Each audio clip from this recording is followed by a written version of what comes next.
Always long ago, far away, the gods and demons fought. And even in some cases, there came out of the new races heroes who fought the old demons, who fought the dragons that guarded the treasures of the earth. And out of the struggle between giants, monsters, and men, there came what Carlyle calls the hero myth.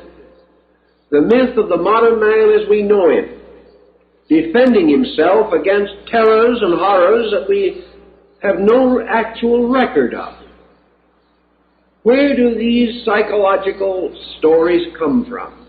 Let us assume that they do represent, as some of our psychologists would have us believe, kind of archetypal dreams.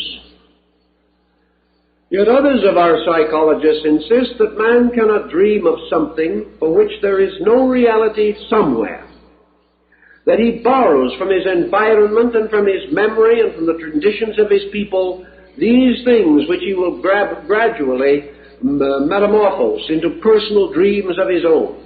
This is largely the concept of Jung in his work on psychology and alchemy.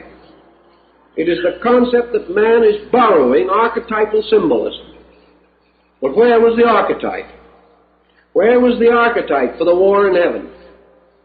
Unless to man it represented some mysterious occurrence in the dawn of himself, an occurrence that is so remembered that, like the deluge, it is scattered everywhere, throughout the world.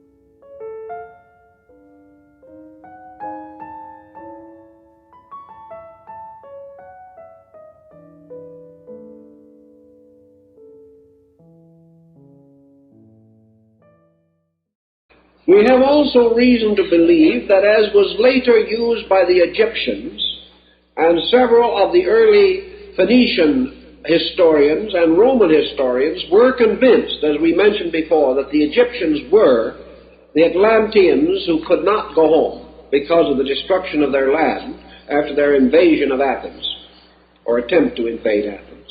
The royal symbol of the Egyptians was the serpent coiled upon the forehead of the solar crown. And in the crowning of the Egyptian pharaoh, the crown of the north and south was always adorned by a coiled serpent placed directly in the center of the forehead above the nose.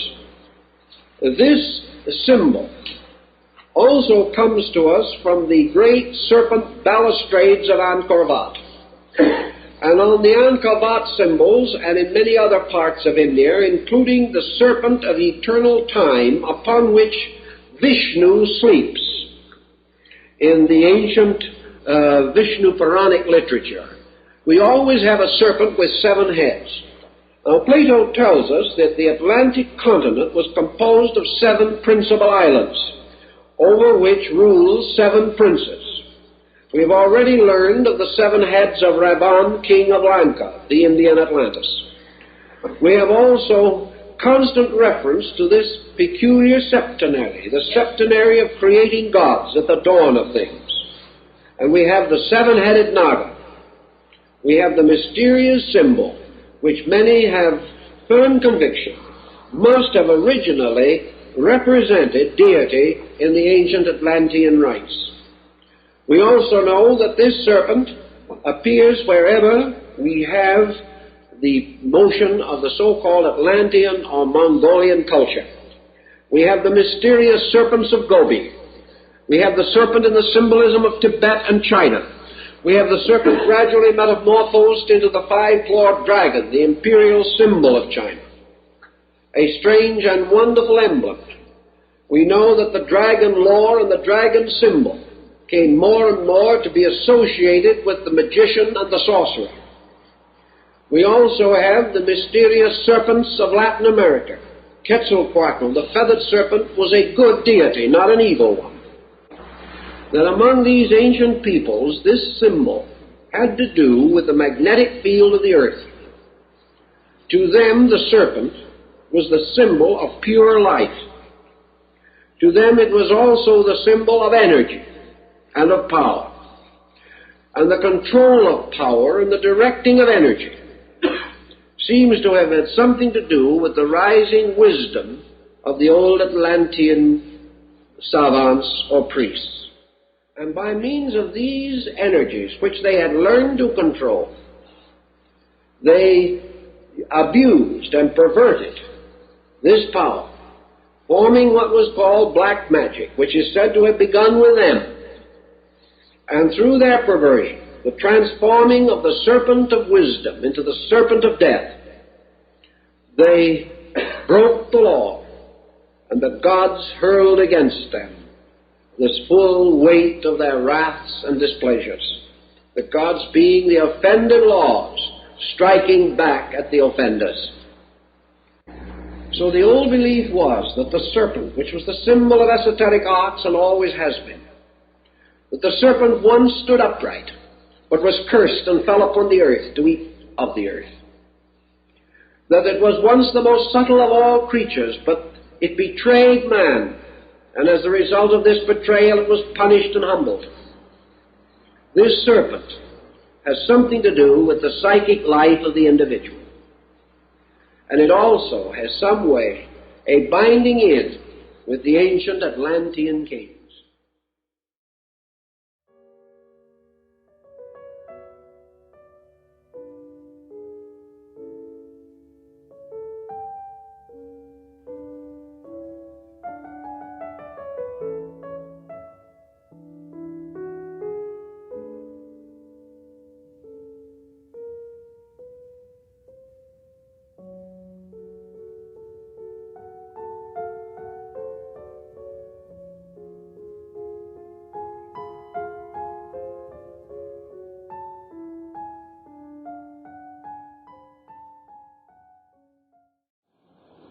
Now, if you will go back to the legends of the Trojan War,